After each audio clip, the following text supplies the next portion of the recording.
Real estate agents everywhere are trying to figure out social media and AI. In today's episode, we're going to go over the must-know tips and tricks with a very special guest that we have with us today. He's on the front line and uses these tools every single day. So he's here to show you how to cut through the noise and how to win.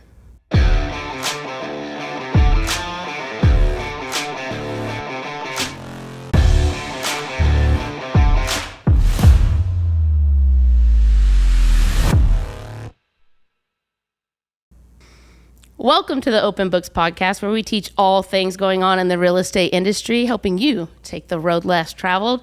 I'm one of your co-hosts, Brooke Massey, alongside Casey Tuter, with a very special guest, Heston Bush from Chenoweth & Cohen today. So, Casey, how are you going to set the stage?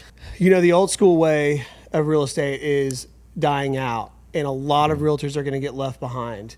There's predictions of maybe 350,000 of them hanging up their license, or not hanging it up, taking it down, I should say, because they're still doing things like buying billboards and newspaper ads, and they refuse to see what's coming because they're being successful. Now, we saw this happen in 2021, where I saw countless agents leave the industry because they could not handle the demand, and then also when the laws changed for the NAR, they refused to listen, and they all went and got jobs. And I knew agents that had been doing this for 30 years that gave up. That's hard. And in the end, because it took like 4 years for this to all actually happen. And so people used that 4 years to basically drive themselves out, when really, after it's all said and done, there's not a lot of difference in the industry. You know, so they just gave up. But, you know, what we're talking about today is more on the advertising side. And of course, we're the product, right, not the houses. So we're always, the old agent is going to still think that billboards and the old way of advertising works, when really you've got to embrace social media and AI. Absolutely. And they're talking about maybe the entire middle class being wiped out by AI. Oh, yeah. So I've been wondering, what am I going to dive into next? You know, is it because I play guitar, you know, podcast stuff, lighting, audio, all these things I'm interested in. But the next thing for me is AI. Yes. Like, I've got to dive in, and I've got to put 10,000 hours into that thing. Right. Oh, yeah. Because I want to stay in business. Well, and I think this is the perfect episode to really dive into like the foundation, strategy, branding, and just AI can really incorporate into all of that. And so just want to introduce Heston Bush right here with Chenoweth & Cohen. You're the broker there, right? Correct. And so Heston and I actually connected on social media. I saw him, and he's actually built a really, really good clientele and get business from social media. Right. And so we actually got coffee and had some really good conversations. Yes. So Heston, I mean, do you want to say anything or introduce yourself at all? Well, you already did. Well, anything that he wants to say. Okay. Yeah. Well, just a little background, you know, I've been in real estate for 14 and a half years now. And so, you know, I really, growing up, we didn't have social media. We didn't have phones. We didn't even, you know, some of us didn't even have TV or, you know, anything like that. So, I think we're at a very interesting age to where we didn't have that growing up, and we saw it come through. And so to have the people skills and the almost creativity that not having those things allowed us to have mixed with this, I think we're in an interesting space here as far as just using these things like paintbrushes to actually, you know, create some artwork with instead of having, you know, just growing up with it. So, you know, I'm excited to talk about all this today. Yeah, that's cool. So what do you think was the turning point where you realized social media and AI weren't just extras, but like essential for you to start building your business? Especially, I mean, you have a lot of knowledge being in this industry for 14 years, and just like you said, seeing that turning point. So I guess what was like the pinpoint item that you would say? So it really was whenever I moved up to Oklahoma City. I'm from Ada, Oklahoma, so a small town. There, and up here also, it's more about, you know, sphere of influence. But really, when you got up here, you had to find a way to actually talk to the masses and to get out there and to have a conversation with a lot of people. And so that's when I realized, like, hey, you have to be able to put yourself out there in an effective way in order to actually create this air of authority and authenticity to communicate with these people. So that's the social media part of it. AI, I really didn't fully adopt it until this year. Okay. We are a couple months away from the 4-year anniversary of OpenAI and ChatGPT. Yeah. It's wild. And I know it's crazy to think about. Feels like it was yesterday. It really does. It really does. Yeah. And I think it's because not everybody adopted it, to start out with. We didn't know what it was. We didn't know how to use it effectively. And it wasn't until this year when they came out with the agentic AI capabilities where you could start using tools, you could combine AIs across platforms, that I really took a step back and had to say, this is the future. This is the thing that is going to save us so much time.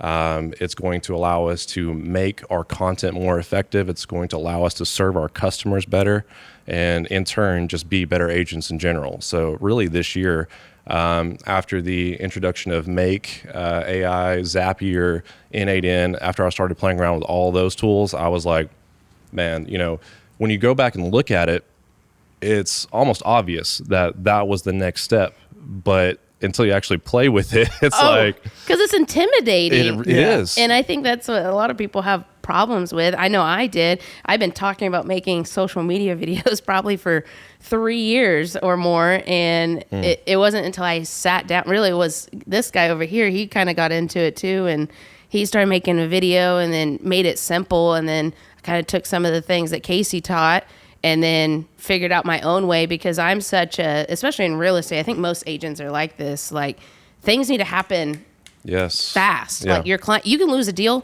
that fast. You can lose, just anything. And so that was like my thinking. And I'm like, okay, well, if I'm going to have to do this, but I also have to keep going fast, I need something and a system to really kind of put it together and make it a little bit faster. Yeah, I think in the end, for me, like I stepped back from making the videos because I still don't really know what my end game is. Yeah. And so at that point, I was just making videos to make videos with, and the practice is good. But I got good enough at it. And I also think with all the AI coming out and all the AI videos, I also think there's going to be a resurgence of like crappy quality videos, because it's going to be real. Yeah. So I've already seen that, and I've had more views on some of those videos than I do the ones I put time into.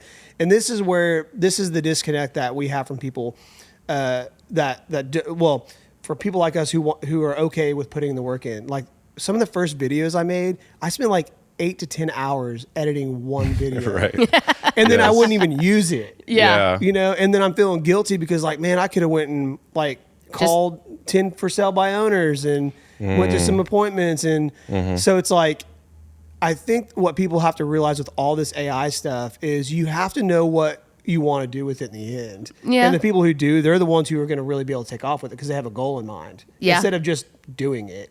Yeah. No, I agree. I try to have a goal in mind. Like I sat down and came up with some branding. At least I sat down and I said, who do I want to be to other people? How do I want other people to perceive me? And so that's kind of what I started. But right now I am kind of just posting stuff to post stuff. Well, one, I got to get over my fear of making videos and just doing it and scripted. And I'm much better at just sitting here and just talking. Yeah. But doing those scripts and having that and having an actual like hook and getting in front of those people of the masses is a big deal. But I definitely think like consistency is the best thing. And whenever you get comfortable doing that, then you can start playing around with it a little bit, posting at different times, posting different kinds of content. Like I even did a little kind of outfit change video the other day when I went to Yokoi, and it was I did saw you that. saw that? Yeah. Yeah, and you like flashed. I was like, that was cheesy but cute. It was cheesy, it was. But people like it. Exactly. And I had a lot of good compliments on that. But, I'm just playing around with stuff now because I'm comfortable now getting in front of the camera. People have watched hours of me just eating, in my car now. So it's like I can't embarrass myself anymore. So I might as well just play around with it a little bit. So I agree with you definitely on that you need to have some kind of end goal in mind. I had an end goal whenever I started in the AI kind of stuff, but now I just find myself playing around with it more than anything. You know, I have my system set up to where I actually have operations in place, and I can have fun with it now, just kind of like social media. It's like, okay, I know what I'm doing.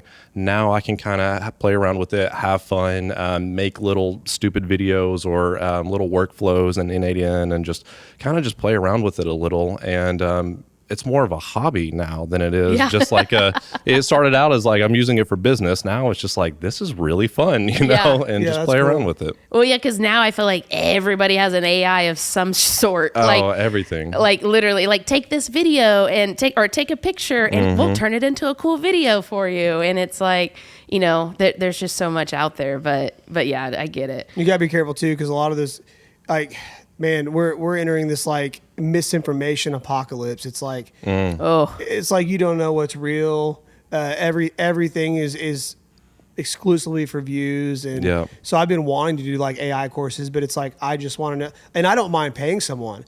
I just want to know like who's going to give me what I want. Right. And the problem is I don't know what I want. Oh yeah, because there's so many options. So I hired, and I have no problem calling this out because I'm not happy about it, but I used Blonde Waterfall. For a shoot. It's an AI. It takes your photos, and it's got where like the houses slam into the ground. It turns from day to night. Oh yeah. Does all that stuff. I paid $350 for the viral edit package. It was the biggest package they had. And they didn't do anything other than moving pictures, and they put the price on it. Should have started with that 14-day free trial, bro. And I don't think they had one. I'm just kidding. I would have, but I complained to them, and I put reviews on them, and I'm like, people don't use them. I'm like, I did not get what they advertise. You know, so you gotta be careful too. Yeah. Well, Heston, what was your strategy kind of starting out then, since that's the topic that we're on right now? With social media? Yeah. Oh, I don't know if I had a strategy. Yeah. I really don't, to be honest with you. You're just like willy-nilly just out there doing stuff? So I guess the strategy to begin with was it was a really salesy strategy. And so I didn't realize that at that point that, you know, we are agents and not salespeople. Right. You know, and there's a big difference between those two things. Yes. Agents are really focused on their clients, providing information, and you have to earn trust and be authentic in your social media in order to do that. So if I'm out there and every video is a house that I'm doing a tour of, and oh, look at this 3-bed 2-bath for $400,000 over in Edmond, and it's just like, I see those all the time because I follow a lot of real estate agents. Yeah. I scroll so quickly, honestly. And so it's just like having content now that people want to watch is my main thing. And so I try to do entertaining content. I try to, you know, and we'll talk about this here in a little bit, but the metrics that I really look at are watch time. I really don't care about likes or anything like that. I want people to watch my videos all the way through if possible. Yeah, because who cares if they liked it? Exactly. Because they saw it. And that's the whole sense. point. Yeah, most of the time, the videos that have the longest watch rate are the ones that have the most likes and the most shares.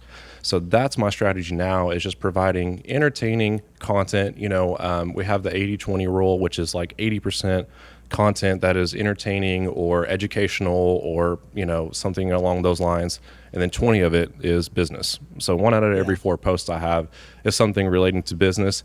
And you can mix it up. I had the ice cream paint job video. I don't know if y'all saw that or not on my social media, but it was an entertaining video that was also about being a real estate agent too. So it's kind of just like a hint of like, hey, you know, I'm still out here to help you guys, but this is me as a person. You'll never see me out there dancing or, you know, wearing costumes or anything, because that's not authentic to who I am. Yeah. I don't want someone to come to a showing and show up and be like, okay, I'm ready for you to dance or something like that. Expecting the guy in the chicken suit, and you're just like, hello, and you're like all nice and proper. Exactly. Like, I'm here to help you. Yeah. So, you know, that's making entertaining content and then making authentic content. Those are my 2 top goals right now. No, I love that. I love that. And I've had meetings with some other social media guys, and they're really saying that. And I think there's a big wave for that. And tell me if you agree or disagree. But absolutely. Just being you, like, I joke. I made a video the other day, and I didn't purposely mess up. I accidentally messed up, but I left it in there on purpose because that's just who I am. I mess words up all the time. Makes it real. And it makes Yes. it more real, and people are going to trust you. We teach our agents that all the time because they're like, oh, that call was awful. I'm like, no, it was real. And what you have to realize when you're talking to that for sale by owner, that for sale by owner is hit with salesy all day long. And the smooth talking, they know what they're going to say. They have something to say for everything. And you paused for a second and thought about what you were going to say. Yeah. Yeah. You know? And I think that's a really good thing. I do that all the time. I'll slow down and pause and I know what I'm going to say. I make them think I'm thinking about it. Someone told me once one of the best negotiation tactics is to not respond for a second. Yeah, because then they get uncomfortable. Yeah, and then they start telling you stuff. And then Is that Chris Voss? Is that? I don't know. Someone told I think me. that may be Chris Voss. Sometimes people You just ever tell read me that? things. Never Split the Difference by Chris Voss? I've heard of it. I've never read it though. I dude. need to. You've It's got a good to. book. I just this year I've been on my book reading stuff. So Okay. yeah, I'll add that Out to of my all list. the books I've read for real estate, that may be my number one. That I So recommend. they actually did a study, and you guys can look it up, about selling blenders. And it wasn't about selling blenders. It was about the different types of sales techniques that people use. So whenever the person who was selling the blenders would go through and they would have a perfect performance, their sales would actually be about 25% lower than if they went through and actually like spilled a little or messed up a little during the presentation. Okay. Because it's authentic. So people love authenticity whenever they're Yes. doing that. So you go through the sales cycle in real estate where it's know, like, trust. And so, they get to know you. Social media is a great way of doing that. They get to like you because, you provide good content, you're funny or educational. But how authentic are you and how much can they trust you? Right. And that is the real end goal to all of the stuff that we do here. Yeah. Yeah. No, I love that. I love that. Well, what's something that you found surprising that actually probably did better than what you thought? So I've got a couple of things. The first one, if you go look at my TikTok, the only ones that have over 200,000 views are the Oklahoma City secrets.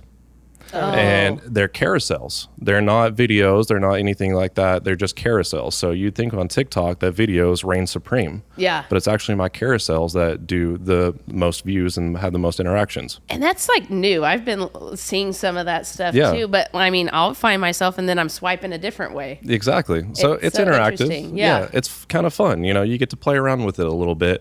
But I think more than anything, because I've done different types of carousels too, it's people kind of want to be in the know about their area too and know about things that other people don't know about, because it makes you feel kind of like, I'm a local. Now they're the conversation starters. Exactly. Yeah. Have you guys heard about this place that no one else has heard about, And so that was the thing that was surprising for me. So it's got the most views and the most likes, all of that on any of my content.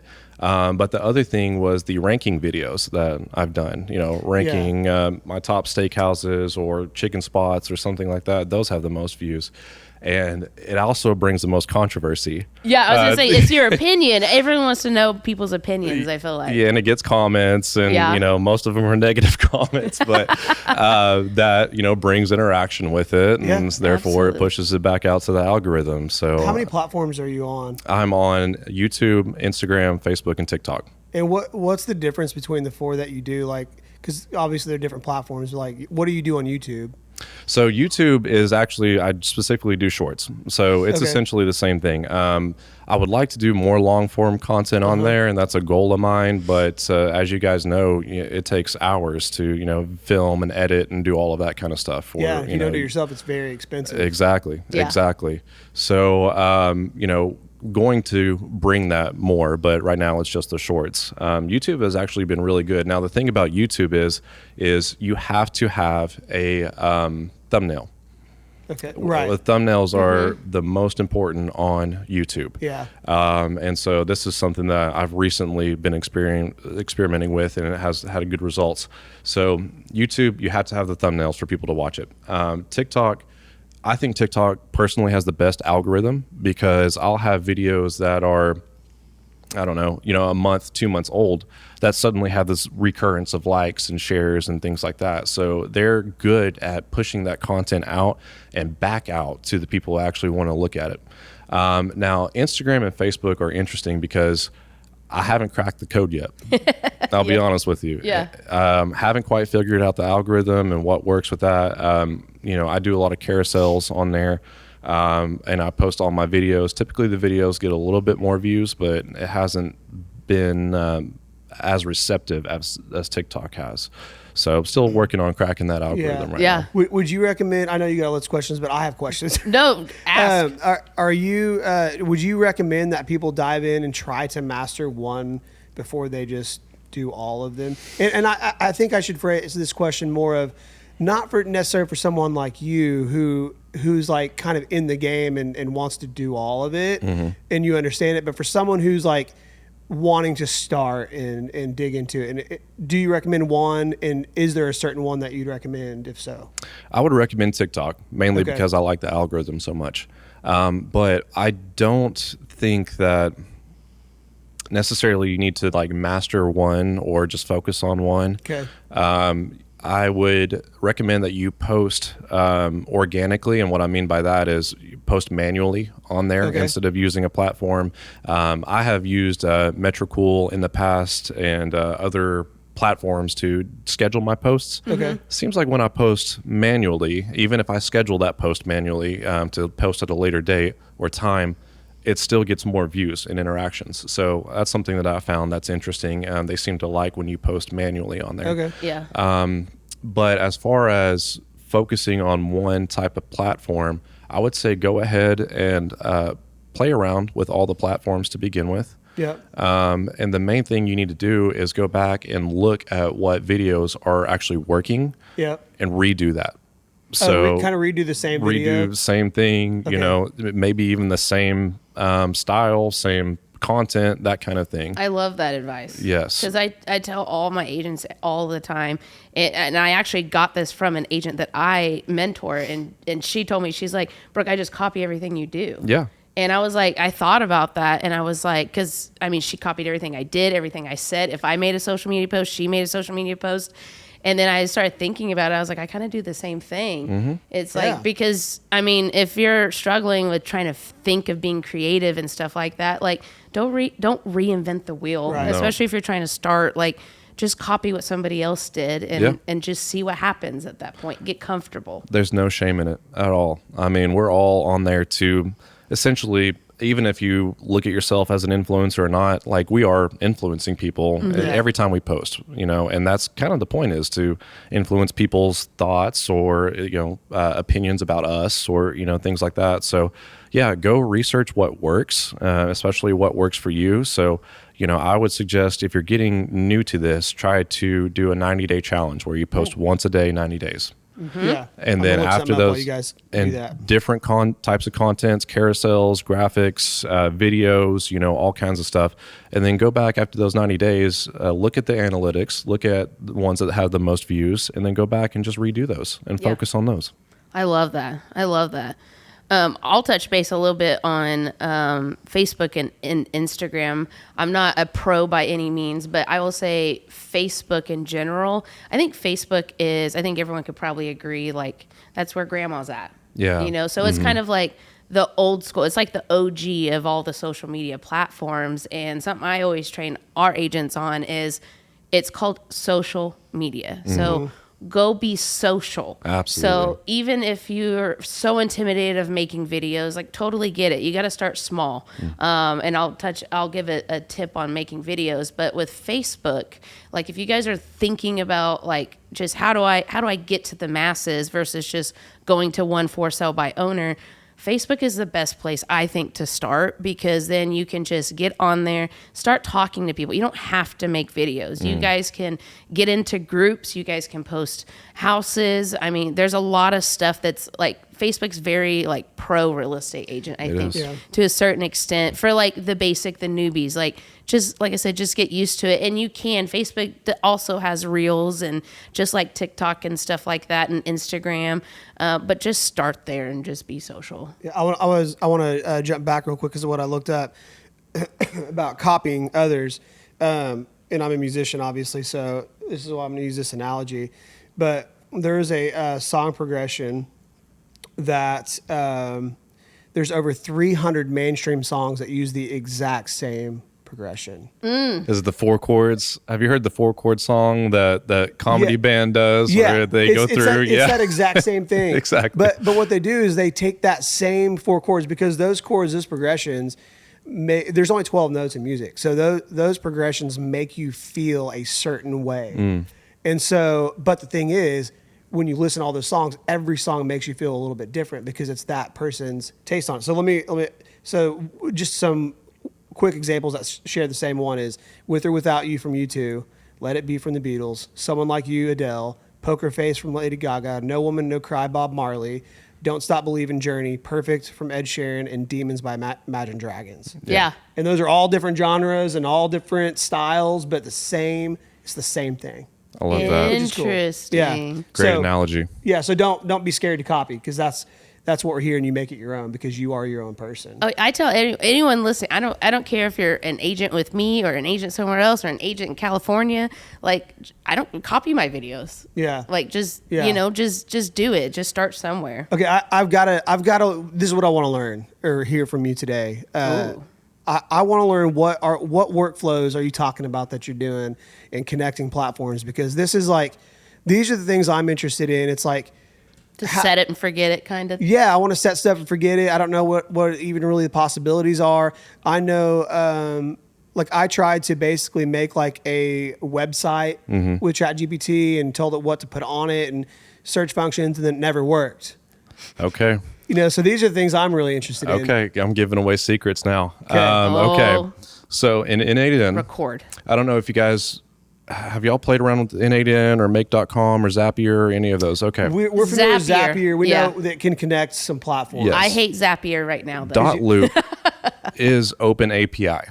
Okay. So that means that you can connect it through N8N, you can connect it through Make and Zapier and all those things.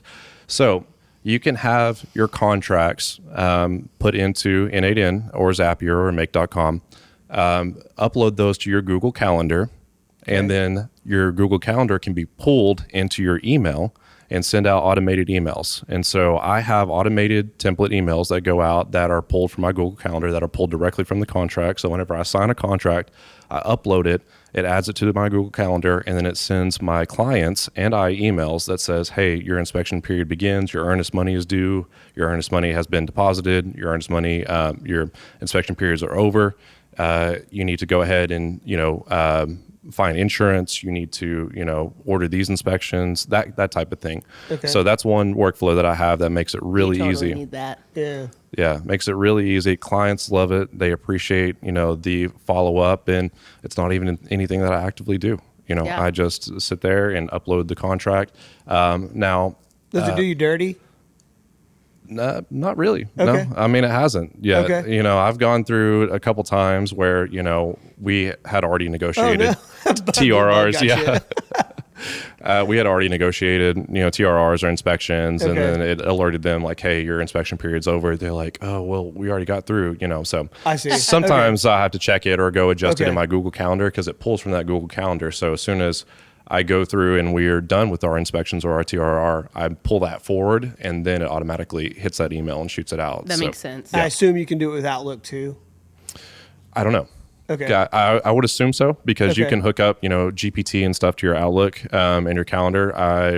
I believe Outlook is open API, just like Google Calendar is. But Okay. If not, I know you can hook Outlook to Gmail too. So yeah, Yeah. so I use my Google Calendar. So that's a good question, but I'm sure you could probably do that. I used API once for I wanted to start using Lofty, our CRM, and so I went I in use Lofty. Dotloop, and I was able to pull all of the all my Dotloop email contacts, because they don't want you to pull all those out of there. Mm-hmm. So I don't even know how I did it, but I hooked up API and pulled it all out, and it put it on a spreadsheet for me in a matter of seconds. Yeah. So So that's another way. And then I've fooled around with auto posts and AI videos and things like that. I haven't done anything with that. So the cool thing about N8N is if you get on their website, they have a bunch of templates. Okay. So they have templates that do research for you. They have templates that are already made to do auto posting and are already hooked up. So if anybody out there is listening that wants to get into N8N, I encourage them to look up the templates and just copy the templates over and try to figure it out. Make and Zapier are much easier and less complicated, but N8N you can kind of tweak a little bit more and do all of that. That's always been my struggle with Zapier or whatever you call it. Because it's like, well, I don't want it to do that. I want it to do this. And it just won't. Yeah. So it's, it takes some playing around with, like I said, that's the stage I'm at now, is just kind of playing around with all of this stuff. But I think that obviously is the future, which is essentially an agentic AI that you can have do different things for you. But yeah, there's all I think there's like 1,000 workflows in N8N that you can go in there and copy and kind of fool around with. Okay. No, I love that. Cool. So what do you, sorry, I got questions. You don't get any. No, that's fine. I would. No time for Brooke. Yeah. I invited this guest. Yeah. I'm just kidding. I appreciate it. I knew it was going to be good. That's one good thing about, it's like, I was a barber for 14 years before I was in real estate. And I don't want to talk down to any profession or anyone, but you're only as good as the people you are in the room with. Mm-hmm. Yes. That's right. That's totally true. Of course, true. There are some elevated artists that do Vegas stuff, and I've been to Vegas and done some things. But at the end of the day, it's like, now that I'm in real estate, the people we surround ourselves with, it's really cool because all the things that we've gotten into and to better ourselves it's really neat. Yes. And we all collaborate and camaraderie and. I think it's really awesome. I actually just shared a post about this because I recruit agents all the time, some people don't want to go have coffee with me. And I'm like, that coffee, like, we don't know. Like Heston and I had a great coffee, and look, now we're learning all of this knowledge from everything that you've done in your past 14 years, right. And it's like, just go meet people. It's an abundance mindset because I think a lot of the agents out there, their scarcity mindset, so they think you're going to take their business. They don't want to share any of their secrets. And the reality is, if you don't work your ass off and dive into these things and figure them out, you're not going to make it anyways. Or if you are the person who's going to do these things like we are, we're going to make it without his help. Yes. Right. But the fact that he's willing to help us is just going to help us get to where we're going a little bit quicker. Right. And that's or encourage us or let us know that we're on the right track at very least. And that's the whole point of collaborating with different people from different areas, different brokerages, because we don't all have the secret sauce. And the true way, like, at the end of the day, we're all real estate agents. We're all realtors or whatever you want to call it. But if we want to be successful together and protect our profession, that's always my goal, then we should share stuff with each other. Right. Because, like, even if I go copy everything that you do, I'm still going to have a different result than you, and exactly. it could be better. It could be worse. It could be different, but I got to go make some tweaks anyways too, because I am my own person, and you may like a certain setting on Zapier over here, but I need Zapier to do this over here, and so everyone's different. Just collaborate with everyone and go meet everybody. Yeah. I always say that's like one of the best things I've ever done in my career is I learned. I just went, I met people. What do you do? How do you do business? What brokerage are you at? What's your commission split? Like, just learning all that stuff, because now I have all this knowledge that I feel like most agents don't have. And I've only been in this industry 5 years. Absolutely. Yeah. You guys, we're not competition. It's like you said, you can't have a scarcity mindset. Yeah. There's plenty of houses out there to go sell. You know what I mean? Even if it's super slow, there's more that sell in a month than I have time for personally. Yeah. Oh gosh, yes. You just got to work harder, and the thing is that 80%, 90% of the people that even listen to this podcast, they're probably not even going to go do this stuff. No. Oh, that's a very good point, because I was going to make that point. Like, I train people all day long, but do they do exactly what I say? No. Some do. The successful some ones do. don't. Yeah. And some take bits the and ones pieces. that want that opportunity. Yeah. Oh, absolutely. That's what I wanted. I wanted a real opportunity that I could really make myself of something. When I met Curtis, I believed what he was telling me, and then I did everything he told me. and and now I'm making 5-6 times what I ever made barbering. Same. And like, I mean, I had a 14-year career, and I got really high up, and I had a legit career, and I gave up a lot. But one of the biggest things that was like my, I guess, security blanket, I don't know if I want to call it that, but was you guys at Bricks, because I knew that two things. I knew I trusted myself, because I knew I knew how to work hard and figure things out. But then the other thing was, I knew I was going to be surrounded by amazing individuals that I knew if I struggled, I could go get questions or get help and again, do things together. And I'm forever grateful. And I also make way more than I would have ever made. And now we could all of us sitting in here right now, we could go out and start any business we wanted to, and we would be successful at it, because we've already put the time and energy into the problem solving.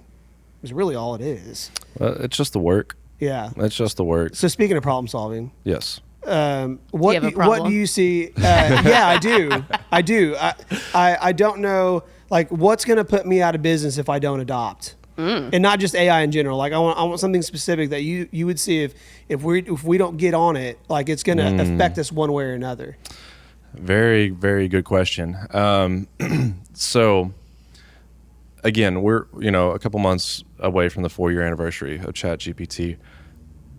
I cannot even fathom me looking at that technology 4 years ago and realizing where it is today. Oh gosh, yes. And so if you're not adopting these things, we don't even know what's going to happen next year. I mean, it is at an exponential rate that it's accelerating. Yeah. So if you're not playing around with it now, by the time whatever does happen, because I really don't have a good question for you, or answer for you, but by the time whatever does happens, because it's coming, we may not know what it is. If you are not delving yourself into this whole AI technology organism, because it's a living thing, you're going to be left in the dust. Yeah. And it's not going to replace real estate agents. Right. At least not for the next, 10 years until AGI, gets here. It may not be 10 years, maybe 5, but the agents that are using AI are going to replace the agents that aren't using AI. Yeah. Right. I agree. Because if I can And it's by email booking or respond appointments. to someone faster than you, I got the deal. Well, that, and it leaves you more time to go actually associate with people and have those connections and make more phone calls and, just all of that. So, I mean, imagine how much time I would have spent planning content, researching hooks, and then sending emails, adding things to my calendar. Like, all that is just automated for me now. And each day I can go out and have coffee in the morning with people that I actually want to have a connection with that may have some benefit to me. Whereas another agent is probably sitting there, researching, typing out stuff or filming for, 30 minutes and, sending emails. And it's like, I have way more time now. I bet AI probably saves me 10 hours a week at least, just on the menial tasks that you can set it to do. How many hours you say? I would say probably 10. Okay. Yeah. I think it's interesting. So everything I've been reading about and watching is basically it's saying, like, you can still, like, relationships at the end of the day, referrals will always be there. But like, if you want to get to like that 7-figure level, like that's when you have to have that's whenever those agents that adopt it, they're going to get what they want. Yes. So it's going to separate, which is why, and then what else I see happening is if we lose, like some predict 350,000 agents in the next several years, 5 years, then that means there's going to be less money into our associations, which mean our dues are going to go up, which means even less agents are going to want to afford it. There are already agents bailing on the industry because they don't want to make a $600 payment in December. Yeah. Yeah. Let's call that $2,000-$3,000. Right. I'll pay it. Right. Yeah. I don't care. Yeah. It's like, but that's because I know I make enough money to float that, and then the more money I make, the less it matters. Yes. Well, in my opinion, the agents that we're going to lose, we've already lost. Yeah. Because, I mean, what is it, like maybe 10% of agents, not even that, made a sale last year? I don't even know if it was that. I think it was 77% or 71% didn't sell a house last year. Yeah. So 30% didn't even make a sale Yeah. last year. So we're already not competing against the whole industry. We're only competing against the other 30%. And that's going to So- continue. Yeah, but you're right. You know, the dues are going to go up, those kinds of things. But, you know, being able to work effectively and efficiently is going to put you more in that top, you know, 1%, top 5%. I wonder if you feel the same way I do. I'll often be on the top of the leaderboard. I'll be the top producer. I'll be in the top 100, 150 agents every year. And I'm still like, that's garbage. like I don't feel good about that. Yeah. I try to slow down and celebrate my wins. Yeah, you But on need the other to. hand, I'm just like, people are like, man, you're doing so good. I'm like, I guess so. Yeah, I mean, it is. It's human nature to want more. Yes, you know, one always. of my big things that I talk about is the use of ego. You know, ego gets a bad rap a lot of the time because it's associated, it has a negative connotation with it. Yeah. But ego is very important. Like, we were biologically created to have that ego for a purpose. Sure. And it's so we can always, you know, want more and strive for more. Yeah. So, you know, there's that ego. You do have to take some time and have some gratification. So, interesting little fact here is they did a psychology study. If you have gratification, you cannot have anxiety. Yes. Because the brain, the same brain functions that have operate for anxiety, operate for gratitude. Interesting. And so if you practice, that's why, you know, every morning you wake up and you have some gratitudes that you write out or you say, you're automatically, you know, killing your anxiety right there. Yeah. Yeah. I have to do that too. I'll have to go, you know what? I live in a cul-de-sac, and we've got 3 neighbors that are our friends, and there's 13 kids between us. They all get to play outside Blessed. together every day. And I hear people talk about how how kids don't get to do that anymore. I'm like, well, mine do. Yeah, Yeah. And that's huge. so I said, I'm thankful for that. I'm thankful that my son is healthy. I've got a smoking hot wife who actually loves me. All right. You know, Dear and All right, Ricky Jesus. Bobby. yeah. She's a Every stone-cold Thanksgiving. fox. Yeah. Every Thanksgiving. Yeah, and it's just like, so because I'm anxious all the time because, again, I never think that I'm where I need to be, which I think drives me a little bit. Well, but, yeah, 'cause but I don't do have to think- stop and be thankful. Yeah. And that is, it does help. Yeah. You know, I used to wake up in the middle of the night like panicking. Oh, yes. Yeah. Felt And bad. so I got on some medication, so no shame. Mine was just low B12. So Was it? yeah. Maybe that's my problem too. I but had no B12, and that's why I'd wake up and have the panics. Lordy.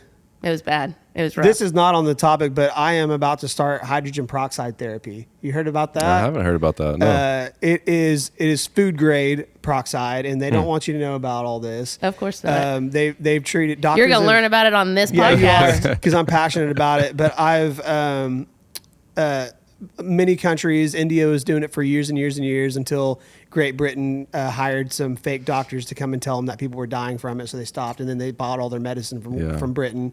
But anyway, so we know those kinds of things happen every day with pharmaceuticals. But what happens is your cells close up, and so when you get stressed, your cells close. That's why you get sick, or that's why you get neck pain, or you start getting disease, and you start getting sick long enough, you die. Yeah. You get cancer. Yeah. And what this peroxide does is there's like an extra hydrogen molecule on it. So when it goes into your system, it blows your cells wide open. And so when that happens, everything goes away. Asthma, flu, Interesting. cancer, parasites. It takes all the bad bacteria out of your gut, leaves all the good bacteria. This list is so long. I mean, it makes sense. It's insane. And it does make sense. Because like if you're stressed, like everyone goes and like curls up in a little ball. Yep. But if you're open, then everything's flowing. It's working how it's supposed Yeah. to. Yeah. It makes a lot of sense. Yeah, so the only downside is that if you are really stressed out when you do this, if your cells are closed all the way, then it won't receive it. And so you have to find what I've learned is like I've ordered the peroxide. I have to start learning to really just like relax. Yeah. And try to like get stress free. Like Yeah. I'm gonna try to do that for like a week so I can like Meditate. yeah, Think so I can about get the that present. in my system. Yeah. But this is a part of like me wanting to thrive too, because like I feel like I'm having cognitive issues because I'm unhealthy. I drink soda. I eat fast food. I've been thinking about this a lot. And my brain just isn't working like I know it could. And I don't think we operate very well. I think I've heard a statistic like we only operate at like 40% of our capacity. That's probably Absolutely my biggest stressor. It's called the 1 minute cure. And you put you just put a drop of this hydrogen peroxide into your water every day, and then you increase it to 25 drops, and then as you increase it, it flushes everything out. Like it'll make you sick. Like you'll poop everything out. You might be throwing up for a little while. Well, that's what peroxide does. It's getting all those dead cells out. Yeah. And then after that, then you start tapering it off, and then I think it's like a drop a day forever, whatever. But anyways, I'm very interested in it. I'm ready to feel good again. I'm ready to feel like a human being. I'll check it out. Yeah. Yeah. It's really, do you use audible.com? No, so I just use like Amazon or something like that. Yeah. It should be on there, but I mean, it's a quick read. I read it in like 3 or 4 hours. Okay. And my mind was blown. Okay. Because I'm always trying to check it out. research health stuff. And this is the first one I'm just like, you know what? Like, it's not like an anti-parasitic or a parasitic cleanse where someone's randomly putting chemicals together and they're probably toxic and they're just wanting to make a buck. This is food grade hydrogen peroxide. Like, that's it. So interesting. Anyways, try not to get off topic, but Squirrel. I've been really interested in that. Yeah. I want to can work. I want to work more. I want to work hard. No, Like, I mean, don't want to be tired. That's like my biggest like stressor, I think, in my life because like I went through a little bit of a pretty bad burnout that I think is like still trickling or whatever because I was like, okay, I knew how I worked here. Yeah. Why am I not working? I mean, I'm working hard, and I get bad raps for this every time I talk about it because people are like, Brooke, I see how hard you work. Like, don't stress yourself out. And I'm like, no, like, I get that. I'm not stressing myself out. I know what my full capacity is, and I feel like I'm not there yet. I don't think we do know what our full capacity is. Well, We okay, well, my definitely don't. previous capacity that I had. I think we know we can do more. Yeah. You know. Yeah, some of it's physiological, but most of it's psychological too. Yeah. You know, yeah. actually getting out there and pushing yourself in that way to actually do that. Yeah.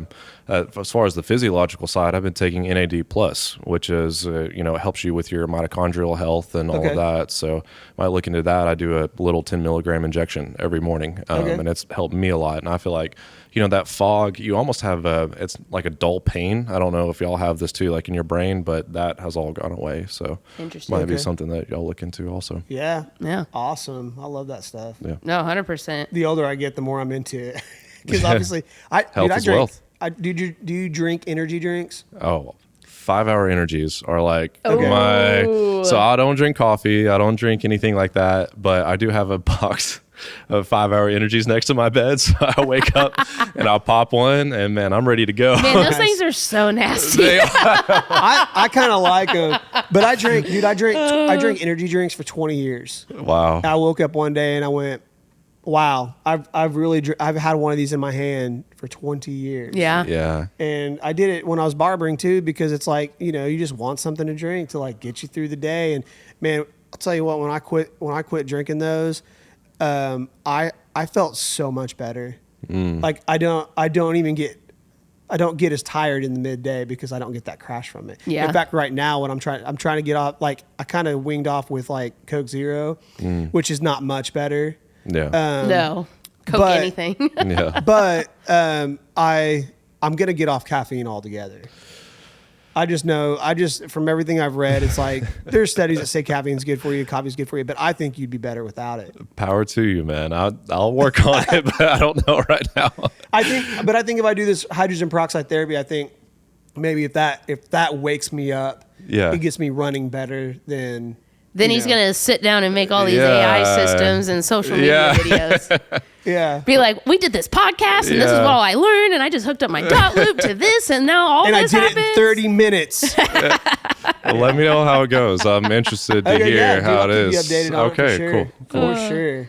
Well, back on topic. Okay. And maybe I actually have a friend who has cancer. Not invited back this on guy. topic. I just want to say why I got to it, because I have a friend that has cancer, and so I started doing like extra research, and I came across that book, and so I sent him that book too. Oh, interesting. Yeah. So Okay. anyways, that's why I got into it. Yeah, no, I mean, it makes sense. All of this stuff goes hand in hand with each other Yeah. because, like, I mean, I think ultimately, like, my biggest thing, and you know this, and you may know this, but is mindset. Mindset controls so much. Yep. And even what you're saying, like, our mind is really what controls most of our capabilities. Absolutely. And only 40%. But there's a movie out there, I think it's called Lucy. Have you guys seen it? Where she has the crazy power. She turns herself on the computer. I'm spoiler alert, but No, it's at the it's end. crazy. It is so crazy because the whole movie is on her and like her. It's like a scientific something or Yeah. some weird. I don't know, some weird It's stuff. like limitless drug, essentially. Is what Okay. yeah. And then her brain, like, she'll be like, okay, your brain's at 40%. And then it'll go to 41%. And then she can, like, fly across the room. Like, it's like very They dramatic, say but you it's can do that also with like, the neurogum. Yeah. hey, listen, I got some neurogum I if got you some need neurogum. I some. need to try some neurogum. But no, so relating it back to business, and it's like, if you don't have your personal life and your life together in general outside of your business, it's going to overflow into your business inevitably, Oh, yes. bringing that stress in. So, as much as you can de-stress your outside life, that's going to affect your business as well. And that's one thing that I've really been focusing on this year is just having my systems in order as far as what I do when I wake up, what I do before I go to bed, all of that, and getting my mind right and ready to work. And just that little shift has really impacted my business itself. I Yeah. think that's why most people don't make it, because they don't understand that this does go hand in hand. Absolutely. Yeah. Yes. You have to better yourself every day, which is amazing, because like if I was still barbering, I would still be doing the same thing, and I wouldn't be the person I am today. Yeah, I mean, just at our company, we talk about budgeting for your life and all of that kind of stuff, and it's like we want you to have the ability to focus on your business, because if you're out there, you're worrying about where your bills are or where your money has gone or your relationships and all of that. How do you operate? Yeah. Absolutely. Effectively, if you're hard. worrying about all that? It's almost impossible, I would say. Yeah. Oh, and I've gone through it. Yeah. budgeting, because me and another agent of ours, we've been really doing a lot of this budgeting. We have a financial coach and everything to do it. Not that we need it, but it's like the accountability is really nice. But I see a lot of agents, they don't take care of their own money. No. And they'll go close a house and they may get paid $10,000. They don't save for taxes, and then they go celebrate and they go out to a steak dinner that costs $300 now with inflation. Yeah. And now you're stressed again. Well, they'd rather go spend it on a steak dinner instead of reinvesting it into some marketing or ads or something that can actually bring you even more wealth. Exactly. So you got to think about, and I stress this a lot, is even as real estate agents, sales are based on commission, essentially. I know your brokerage works a little differently than that, but most of our money is on commission. You still need to know what your hourly rate is. Break Yes. it down. What did you make last year? How many hours do you think you worked? And then how valuable your time actually is. Yeah. And how many hours you spent on that steak dinner. Yeah. Because, you spent an hour at the dinner and then you spent 5 hours, of time making the money to pay for that dinner. And so you still need to kind of know what your hourly rate is. And you never want to be in a situation where you only have 1 or 2 deals under contract and you have to then make a moral decision. Do you want to get paid, or do you take care of your client? And so just taking care of everything all around. Yeah. But Yeah. Brooke, I mean, I'm just now, I'm 10 years in the business, and I'm really just now, I was focused on making money and then creating a lifestyle that I never had before. And now I'm like, that's got to stop. We've got to start putting it away and investing it into other stuff and look at money completely differently. Same. Yes. That's why I sold my car and went and bought an $18,000 Lexus. It's still a nice car. Yeah. But it didn't cost me 50, 60 grand. Yeah. Yes. And it's a great car. So I'm just switching those kinds of things around to make. And it's all just temporary. It's the slingshot effect. Like, I know, like, everything I'm doing now, and like in a couple years, I'm gonna be like, I'll go from here, but then everyone's gonna see me here. Yeah. And they're Yeah. gonna wonder how I did it, and they're gonna be asking all these questions. I'm like, hard work. You just got to figure out, got to figure out what you want. And that's what I was talking earlier, like with the AI stuff too. It's like, I just don't know what I want with it yet. Like what I've learned is being 40 years old now, and having 2 children is like, what I want is to be home in the evenings. And, they say by the time your kids are 15 or 16, you spend 80% of the time you'll ever get to spend with them by the time they're 15. And I'm like, shit, my oldest son I'm halfway through that. And so I want to be home. I want to be with them. I want to teach them that they can go out and be successful. And I just don't care about all the other stuff anymore. Yeah. And so I want money. I want a lot of money because I want to provide comfort and I want to leave them with something. Absolutely. Well, so one thing I'm going to say, and we can go to the next question after this, but one thing my dad used to tell me is, don't have paralysis by analysis. Yeah. Yes. And so that too. it's like, that for sure. While you do need to know kind of where you're going with all of this, just jump into it. Yeah. Don't be afraid to make mistakes. And, you can never judge a mistake by the failure. You can judge it by how did I reposition myself after that. So, Correction. Right. don't be afraid to just jump into it and make yourself look stupid and, all of that. While it may seem like a big failure at the moment, the way you recover from that is ultimately going to be whether you actually fail. Yeah. I brought this up on, I think, one of our last episodes, but there's a series out there that I always forget his name, but Thor, the guy from Marvel, superhero Chris or whatever. Hemsworth. Thank you, Chris Hemsworth. He has a National Geographic documentary out there on Disney Plus, and it's called Limitless. And I haven't watched all of it, but the first episode was very, very interesting because he said like now he hit 40 and he's always been physically fit. And so he's like, I have to do more than just take care of my body. I have to feed my mind. Yes. And so he goes through like intensive stuff that is hard and challenging for him. One of those is like just playing the drums, and you just see him and he's so awkward playing the drums, poor guy. But they explain I want to learn the drums, and I'm like, oh, I don't want to look like that, but Yeah, you will. I'm gonna look so awkward.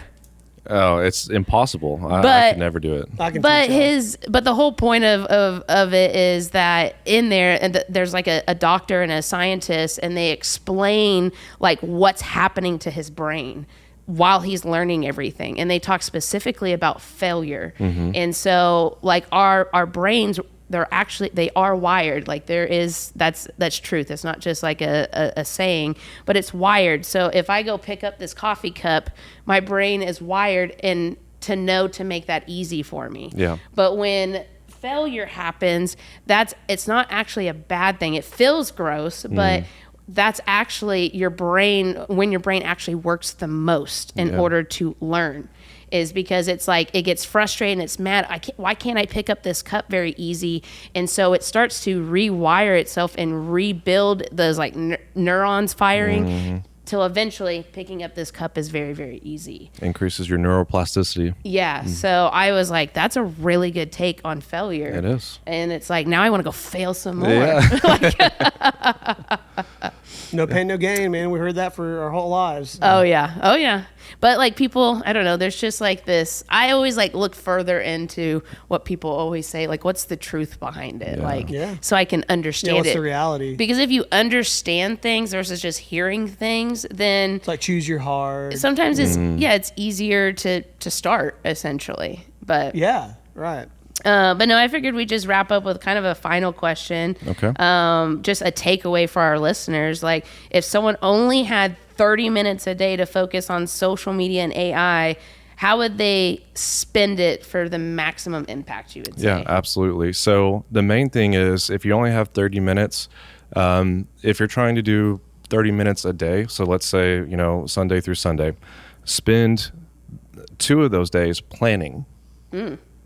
Planning out what you're going to say, planning out your hooks, planning out your scripts, planning out your background, your locations, however you're going to shoot it, your lighting. And then you can spend the other 3 days batch filming that content. Yeah.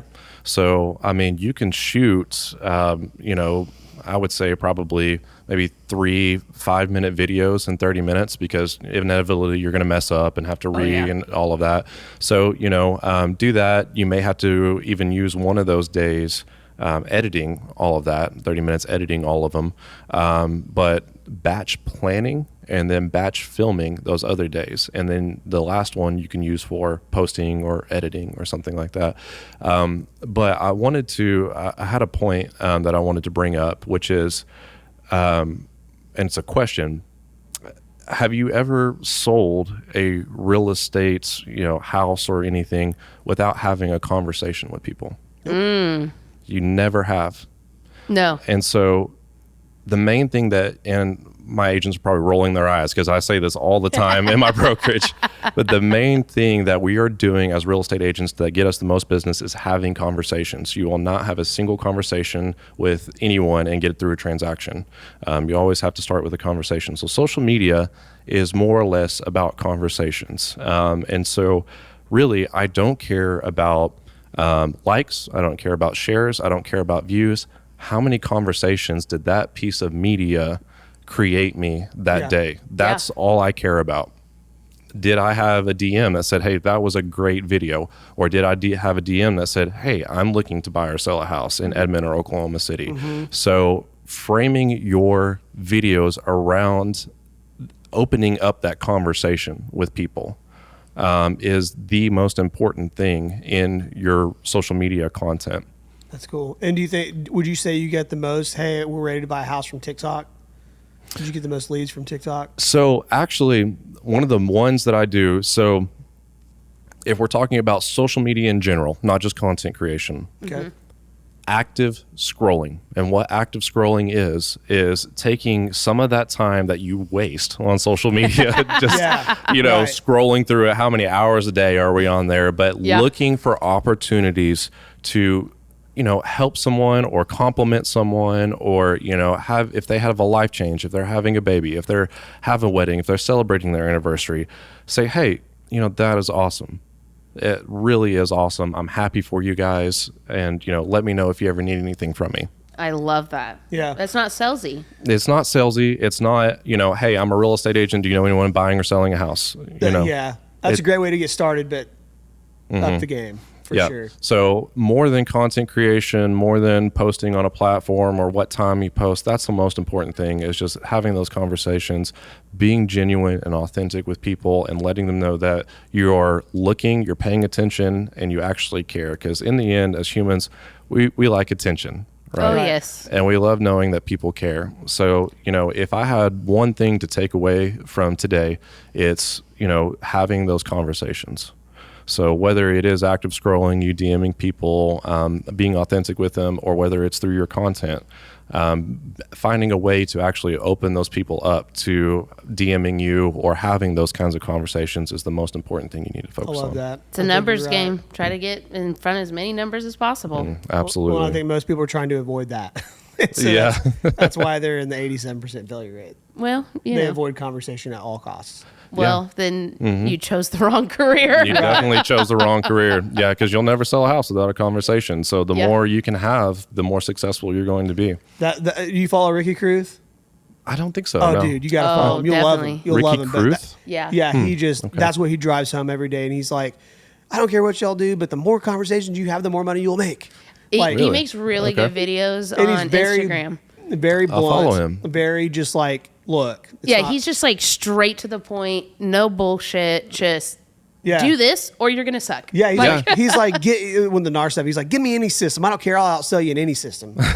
Literally. He's like, it doesn't matter what the system is. He's like, we will sell houses. They sell every day. Yeah. Yes. I'm like. So I was watching a video by Alex Formosi this morning, and he said, he's like big and trending right now. Everyone's buying his books right now. Yeah. Well, so one of his things is like, you put out one piece of content for 90 days, you put out 90 pieces of content. In that time frame, I put out like 400 pieces of content or something like that, and so it's like you see these people who are huge in real estate. Mm-hmm. They're probably not working twice as hard as you or 3 times as hard as you. They're probably working 100 times as hard as you and having 100 times more conversations than you are. So you really just have to get out there and bust your ass and actually make it a point to have conversations with people. Another, kind of thing that I say a lot is you just have to keep it top of mind. constantly.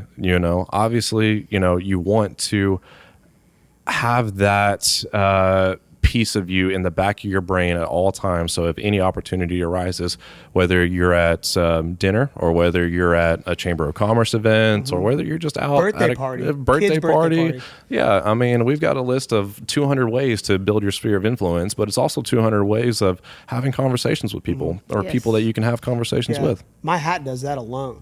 Yeah, exactly. I wear this Literally, every yes. day. Yeah. And wherever I go, our logo is so cool and it just catches people's eye and they're like, hey, Brooks, I've seen that sign. And I'm like, yeah, that's what I do. Yep. And then I've sold houses that way. Yeah, hat, name tag, shirts. The more you wear those, the more money you're going to make. Yeah. I believe that. I agree. I have a massive hat collection and this is the one. I know I keep getting Yeah. more hats, I and wear then it I to the just pool. wear my I've Brooks got like hat. 20 of them. It's a good looking hat. I was like, I see you have the navy one on today. So I got it's the really navy because nice. I just did. Yeah. Our colors are black and white, but I've got all white. I got white with white logo, black with black logo, black on white, white on black, white panel, black.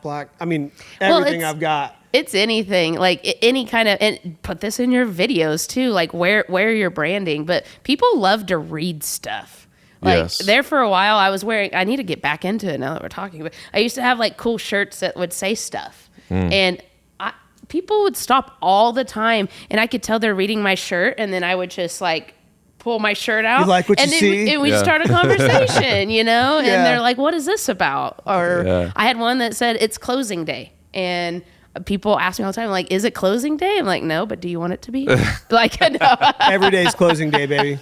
That's what you gotta Can be say. 30 days from now if you want it to be. That's right. Exactly. I've got a lender that can close in 21 days. There you go. Okay, cool. All right, well, as we come to an end, I just want to thank Heston Bush Thank for you. coming on. You guys go follow him on All the Instagram, platforms. All all of them. platforms, Instagram, Facebook, TikTok. You guys please like, subscribe, and comment. Also, let us know what you think about the new couch. I'm pretty excited about it. It's actually really nice. I know. It's I really feel more comfortable. I feel like I twitched less. You did, so I appreciate that. No, I'm just kidding. Okay, but yeah, guys. Anyways, thank you so much for listening, and we will see you guys next week. I'm Casey Tuter. This is Heston Bush and Brooke Massey.